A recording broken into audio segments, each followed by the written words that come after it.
ဘုန်းကြီးတို့တွေခုချိန်မှာလူလာဖြစ်နေကြတယ်လူလာဖြစ်တဲ့အချိန်လေးမှာဘုရားသာသနာပွင့်လင်းနေလို့မြတ်စွာဘုရားရဲ့အဆုံးအမတရားတော်တွေကိုကြားနာခွင့်ရနေကြတယ်လူဖြစ်တဲ့လူတိုင်းကြားနာခွင့်ရလားဆိုမရဘူးအနည်းငယ်သောပုဂ္ဂိုလ်များကြားနာခွင့်ရတော့လေတရားဆိုတာမရှိသည့်အတွက်ကြောင့်ကြားနာနိုင်မှုမရှိပြန်ဘူးအကြောင်းညင်ညွတ်မှလူလည်းဖြစ်အောင်မှအသိဉာဏ်လည်းရှိအောင်မှတရားလည်းရှိအောင်မှမြတ်စွာဘုရားရဲ့အဆုံးအမတရားတော်တွေနဲ့လည်းကြုံတွေ့အောင်မှအဲ့လိုအခြေအနေကောင်းတွေစုံစည်းတဲ့အခါမှသာဆုံးမတရားတော်ကိုကြားနာခွင့်ရတဲ့အချိန်လေးဟာအမှန်တမ်းနေပါတယ်လို့သူတို့ပြောတယ်လူကရောက်လာပြီတဲ့အခါသိကြတာမဟုတ်ဘူးလူဘဝမှာဒီအသက်အနှစ်တရာတွင်းမှာပြန်ပြီးတော့ထွက်သွားကြရတာပဲဖြစ်တယ်အနှစ်တရာပြည့်အောင်နေရတဲ့ပုဂ္ဂိုလ်ဆိုတာအလွန်နေတယ်ပေါ့လူဘဝရောက်ပြီဒေငါ60 90 80 90ဆိုရင်ထွက်ကြပြီပြန်ထွက်သွားကြဗမာပြည်မှာတယ်မဟုတ်တခြားနိုင်ငံတွေလည်းဒီလောက်ပဲအဲ့ဒါလိုပဲပြန်သွားတဲ့အခါဘယ်သွားတယ်ဆိုတာတော့ဒီတမန်ပုဂ္ဂိုလ်တွေကတော့သိချင်မှာမဟုတ်ဘူးသို့တော့အကဲခတ်လို့ရတာတော့သူကဘာတွေလုပ်နေသလဲသူရဲ့စိတ်နေသဘောတရားနဲ့သူလောက်ကင်နေတဲ့အနေအထားတွေကိုကြည့်ပြီးအတော်အသင့်တော့ခံမှန်းလို့ရတယ်မြတ်စွာဘုရားကသိနိုင်တဲ့နိလန်းလေးတော့ပေးထားတယ်ဘာလို့ဆိုဗုဒ္ဓဝိသပတနာဘုရားပေါ်မှာနိကာကကြီးညိုတယ်ညနိုးတယ်ယုံကြည်တယ်ဓမ္မေဝိသပတနာတဏတရားပေါ်မှာနိကာကအသိဉာဏ်နဲ့သိဉာဏ်သက်ဝင်ပြီးတော့ကြီးညိုလေးစားတယ်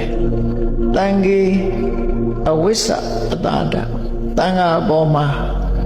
နိကာကအသိဉာဏ်နဲ့သက်ဝင်ကြီးညိုတယ်အရိယကန္တသီလအသက်ထက်တန်မိုးထားပြီးတော့၅ပါးသီလကိုလုံအောင်ထိန်းတယ်ဆိုတဲ့ပုဂ္ဂိုလ်တွေကိုတော့မြတ်စွာဘုရားကကိုယ့်အကူခေါ်ခိန်ထုတ်နိုင်တယ်တဲ့ငါဒီဘဝကသိရင်ခိနနေရောမိငါအတွက်ငရဲအိုးဆိုတာမရှိဘူးခိနတရိစ္ဆာနယောနိငါအတွက်တရိစ္ဆာန်ဘဝဆိုတာမရှိဘူးခိနာပိတိဝိတယောငါအတွက်မှာပြိတ္တာအတုရကဲဆိုတာမရှိဘူးငါကောအသုရိရောက်မဲ့ပုဂ္ဂိုလ်ပဲလို့ပြောနိုင်တယ်လို့ဓမ္မဒါသတရားမှန်ကျင်းမှုဓမ္မမှန်ကျင်းမှုမြတ်စွာဘုရားပေးထားရတာဖြစ်တယ်အဲ့ဒီကျင်းမှုပြင်ပေါ်မှာကိုယ့်ကိုစစ်ဆေးကြည့်လို့ရမယ်ပေါ့နော်ကိုယ်ရုပ်ပုံလွှာကိုခုကြည့်လိုက်မယ်မှန်တယ်မှာကိုယ်ရုပ်ပုံလွှာကိုကြည့်လိုက်တယ်လို့ပဲကိုယ်ဘဝကိုစစ်ဆေးပြီးကိုယ့်အကိုဖြေပေးလို့ရတယ်လို့ဓမ္မဒါသပရိယာယဓမ္မအာရသတရားရည်ဟူသောမှန်ကျင်းမှုရှိခေတ်ကတော့ခြေပြားကိုဝင်းနေအောင်ပုတ်ထားပြီးတော့ကြည်တာမို့ခြေမုံလို့ခေါ်တာအခုခေတ်တော့ပရာတုတ်ထားတဲ့မှန်ဖြစ်လို့မှန်ပေါ့ကြည်မှန်ပေါ့နော်ဒါမို့နှစ်ခုပေါင်းပြီးတော့မှန်ခြေမုံလို့ပြောတာနော်ပါဠိလိုအာရသအင်္ဂလိပ်လိုမေရာဆိုသမေရာဆိုနော်ခြေမုံဆိုခုခေတ်တော့သတင်းစာလည်းရှိတယ်ခြေမုံသတင်းစာဆိုနော်အဲ့ဒါလို့ပေါ့အဲ့တော့လူတွေမှာကိုယ့်ကိုယ်မှန်ထဲမှာကြည့်ပြီးတော့ကိုယ့်ကိုယ်လှမလှဆုံးဖြတ်ကြတယ်လို့စမတ်ကြမကြဆုံးဖြတ်ကြတယ်လို့ပဲကိုယ့်ဘဝဟာစမတ်ကြမကြကောင်းတဲ့ဘဝရောက်နိုင်မရောက်နိုင်ဓမ္မဒါသဆိုတဲ့ခုနအချက်၄ချက်နဲ့ကိုက်ညီမှုရှိမရှိဘုရားတရားသံဃာယရဏသုံးပါးပေါ်မှာအသိဉာဏ်နဲ့သက်ဝင်ယုံကြည်ခြင်း၅ပါးသီလအရိယာတွေမျက်မျက်နှုံနှုံထိမ့်သိမ်းဆောက်ရှောက်တဲ့၅ပါးသီလလုံးဝလုံညောင်ထိမ့်သိမ်းခြင်းဆိုတဲ့ဒီအချက်၄ချက်ကိုယ်တဏ္ဍာမှာပြည်ပြီးဝရှိနေပြီဆိုရင်တော့ကိုယ့်အကိုပဲဆုံးဖြတ်တော့သူတို့ဆိုတယ်နော်အပယ်၄ပါးကလွတ်တယ်လို့ကိုယ့်အကိုပဲဆုံးဖြတ်နိုင်တယ်ဒါမြတ်စွာဘုရားဟောထားတဲ့တရားပဲเนาะအဲ့ဒါလို့ဘဝဆိုတာမတည်မြဲတဲ့ဘဝ ဘယ်ဘဝမှာတည်ငြိမ်တာမဟုတ်ဘူး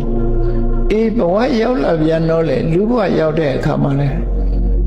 ချမ်းသာတဲ့အခါချမ်းသာပြန်တယ်ပစ္စည်းဥစ္စာတွေနဲ့အဆင်ပြေတဲ့အခါအဆင်ပြေမပြေတဲ့အခါဆင်းရဲမွဲတေတဲ့အခါဖြစ်တယ်ဖျားလောင်းသည်ပဲနေချမ်းသာတဲ့တတိဖြစ်တဲ့အခါဖြစ်တယ်ဆင်းရဲသားဖြစ်တဲ့အခါဖြစ်တယ်မျိုးစုံလူကောင်းဖြစ်တဲ့အခါဖြစ်တယ်တကိုးတမြဖြစ်တဲ့အခါဖြစ်တယ်ဘဝဆိုတာစုံကြီးစမ်းကြီးအတိမကျနေကြီးမြင့်ကြီးအတိမကျဘုံဘဝမှာဘာနဲ့တူတော့ဆိုရင်ဇက်ခုံပေါ်မှာသမင်းသားမင်းသမီးတွေကပြနေတယ်လို့ပဲနော်ပုံစံအမျိုးမျိုးနဲ့ကပြနေတယ်လို့ဘဝမှာလည်းပဲဘဝဇက်ခုံကြီးပေါ်တက်ပြီးတော့ဘုန်းကြီးတို့တွေဟာကပြနေကြတာလို့အဲ့ဒီလိုချိန်ခါမျိုးမှာဒီဘဝရဲ့အပြစ်နာစာတွေရှိတာဖြစ်တော့ကြောင့်ဘဝကိုထာဝရကောင်းမှုဆိုတာကိုယ့်ပေါ်မှာပဲမူတည်တယ်ကိုယ့်ပေါ်မှာမူတည်တယ်မူတည်သည့်အတွက်ကြောင့်အရေးကြီးတဲ့ကိုချင်းသီလထိန်းသိမ်းဆောင်ရှောက်ကြပါကိုချင်းသီလထိန်းသိမ်းဆောင်ရှောက်ပြီးဆိုလို့ရှိရင်ဘဝမှာဒါနကောင်းမှုဘာဝနာကောင်းမှုတွေဆက်လက်ပြုလုပ်တဲ့အခါမှာတကယ်ကိုအပေဘက်ကိုမဆင်းရပဲနဲ့ချမ်းသာဒုက္ခတစ်ခုမှချမ်းသာဒုက္ခတစ်ခုချမ်းသာတဲ့ဘဝတစ်ခုကနောက်ချမ်းသာတဲ့ဘဝတစ်ခုအကောင်းကနေအကောင်းဒုက္ခိနဒုက္ခံဆိုတာချမ်းသာတစ်ခုကနေချမ်းသာတစ်ခုကိုရရှိပြီးတော့အစဉ်ပြေတဲ့ဘဝနဲ့ပဲနောက်ဆုံးနိဗ္ဗာန်ထိအောင်ရောက်ရှိနိုင်တယ်ဆိုတဲ့လမ်းကြောင်းကိုလည်းမြတ်စွာဘုရားပြီး